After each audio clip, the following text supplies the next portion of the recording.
Hello दोस्तों, मैं दिनेश बालियान आप सभी का आपके अपने channel all India student community में स्वागत करता हूं। देखिए दोस्तों, ये हिंदी का आपका मॉक टेस्ट नंबर 4 होगा। इसमें आपके बहुत से क्वेश्चन किसी न किसी एग्ज़ाम में आए हुए हैं। आप अच्छे से तैयारी करें और मोस्ट इम्पोर्टेंट वीडियो को शेयर और लाइक करें। क्वेश्चन नंबर 1 टेस्ट का आपका पहला सवाल, निम्नलिखित में से कौन सा शब्द गधे का पर्यायवाची है। 4 ऑप्शन है आपके सामने। आपसे पूछा है गधे का पर्यायवाची शब्द कौन सा है। तो आपका ए ऑप्शन कुम, षष्ठपर, टूम और कुंभी। तो सही जो आंसर होगा कमेंट करके बताइए। सही जो आपका आंसर होगा ए आपका हो जाएगा कुम। क्वेश्चन नंबर 2, पुत्री शब्द निम्नलिखित में से किसका पर्यायवाची है। जो पुत्री शब्द है वो निम्नलिखित में से किसका पर्यायवाची है। वनिता, सिंधुजा, तनुजा, अवनी। तो जो सही आंसर होगा आपका आंसर हो जाएगा इसमें सी, तनुजा। नेक्स्ट क्वेश्चन, पर्यायवाची की दृष्टि से एक युग्म अशुद्ध है। आप मोस्ट इंपोर्टेंट यह बात समझे, जो आया है टॉपिक क्या आया है, अशुद्ध, अर्थात 3 युग्म जो है इसमें शुद्ध है और जौन सा एक अशुद्ध है वो आपको छांटना है। ए आकाश पुष्कर, कमल ताम्रस, यमुना जाह्नवी और कामदेव मनोभाव। तो जो सही आंसर आपका होगा वो होगा आपका सी, यमुना जाह्नवी। ये आकाश पुष्कर, कमल ताम्रस और कामदेव मनोभाव सही युग्म है। यमुना जाह्नवी आपका सही युग्म नहीं है। निम्नलिखित में से कौन सा शब्द निषिद्ध का पर्यायवाची नहीं है। आपको मैं पहले ही बताया था, किसी भी एग्जाम में जब भी किसी भी प्रश्न में आपका नहीं आओगा तो आप उसे सबसे पहले क्या कर लेंगे, उसे अंडरलाइन कर लेंगे ताकि हम पहले ही क्वेश्चन में गलती ना करें। निषिद्ध का पर्यायवाची नहीं है। निषिद्ध का मतलब होता है रात, तो रात्रि पर्यायवाची है, रजनी है, निशा है। तो आपका सी आंसर क्या है, तम। तम रात्रि का या रात का पर्यायवाची नहीं होता। नेक्स्ट क्वेश्चन, हाथी का पर्यायवाची शब्द है। हाथी का पर्यायवाची शब्द है। इसमें पूछा है कौन सा हाथी का पर्यायवाची शब्द है। ए हया, बी गयद, सी बाजी और डी तुरंग। तो आप इम्पोर्टेंट आपने पढ़े भी होंगे, घोड़े के जो पर्यायवाची होते हैं हया, बाजी और तुरंग होते हैं। तो जो सही आंसर होगा आपका क्या होगा, वो होगा आपका हयद। मोस्ट इम्पोर्टेंट जो ये आपका हया है, ये आपका बाजी है, ये आपका तुरंग है, ये आपके किसके पर्यायवाची हो जाएंगे, ये आपके घोड़े के पर्यायवाची हो जाएंगे। नेक्स्ट क्वेश्चन, कौन सा शब्द देवताओं का पर्यायवाची नहीं है। फिर आपका क्या आया, कौन सा पर्यायवाची नहीं है। तो नहीं आया तो आप मोस्ट इम्पोर्टेंट एक होकर बाकी 3 पर्यायवाची होंगे। तो ए देव, बी सुर, सी अमर और डी मैं इधर। तो देव, सुर और अमर तो पर्यायवाची होते हैं, तो आपका आंसर होगा इसमें डी मैं इधर। मैं इधर देवताओं का पर्यायवाची नहीं है। नेक्स्ट क्वेश्चन आपका है हरिणिक का पर्यायवाची है। हरिणिक का पर्यायवाची है तो मृगाक, कुरंग, सिंदूर, चंचला। तो मृगाक, सिंदूर और चंचला ये तो नहीं होते, आपका होता है हनिक का कुरंग। हिरण को कह रहा है ये। आपका क्वेश्चन जो होगा बी, हनिक का पर्यायवाची है कुरंग। अगला क्वेश्चन नंबर 8, रात का पर्याय है। रात का अभी बताया था मैं आपको, रात के पर्यायवाची निषिद्ध वाले, रात्रि वाले, लेकिन ये आपको कहा है कि पर्याय है एक ऑप्शन। तो नंबर 1 ए ऑप्शन है सनदा, बी सौदामिनी, सी क्षणप्रभा और डी चपला।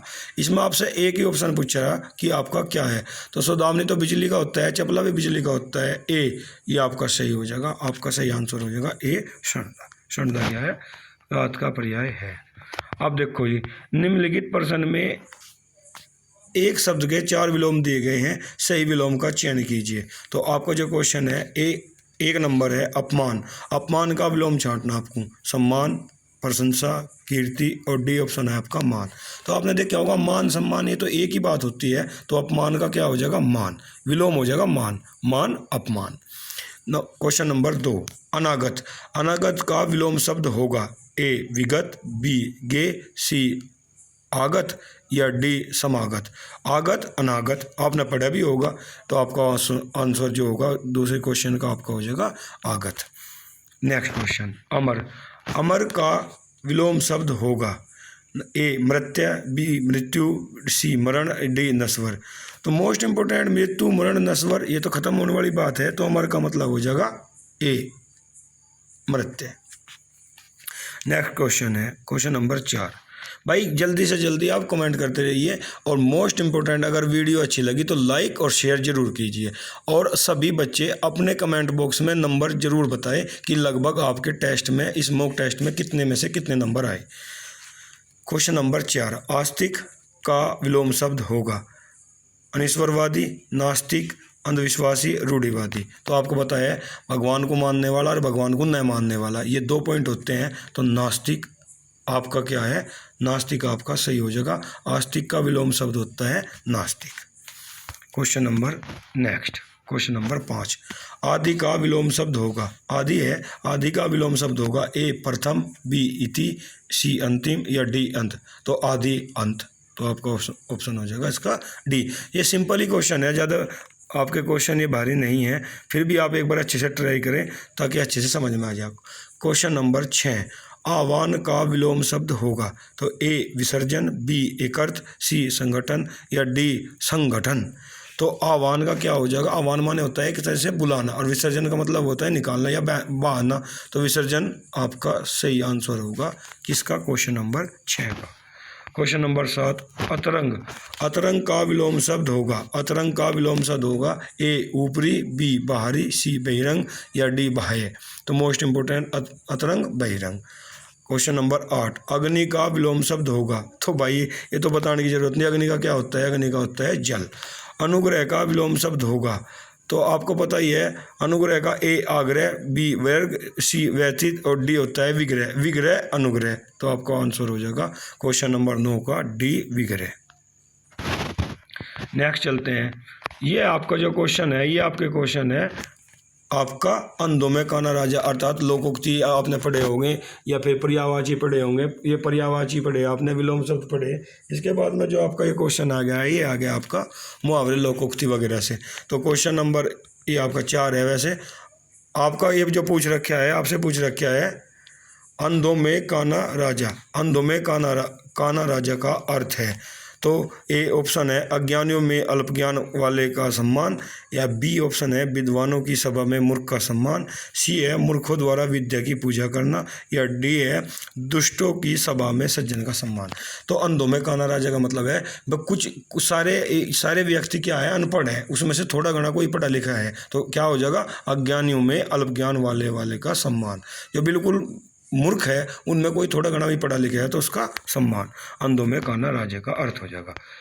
क्वेश्चन नंबर 5, अपने पैर पर कुल्हाड़ी मारने का अर्थ है, अपने पैर पर कुल्हाड़ी मारने का अर्थ है ए अनाड़ीपन करना, बी आत्महत्या करना, सी उपकार न मानना या डी स्वयं अपने को हानि पहुंचाना। कमेंट करके बताइए जल्दी से। तो इसका जो आंसर हो जाएगा आपका क्वेश्चन नंबर 5 का स्वयं को हानि पहुंचाना आपका सही हो जाएगा। क्वेश्चन नंबर 6, क्वेश्चन नंबर 6 का आपका है खून पानी होने का अर्थ है, खून पानी होने का अर्थ है ए पानी का खून में प्रवेश करना, बी कोई असर न होना, सी बाई का खून करना या डी पानी पीते ही खून की उल्टी करना। देखो ये तो सारे आपका क्या है, अटपटा है, फिर भी आपका अगर सही होगा तो होगा आपका बी कोई असर न होना। खून पानी होना मतलब ये भाई ये इसके बिल्कुल नहीं लगती, ये बिल्कुल नहीं सुनता, ये आपका खून पानी होने का मतलब है।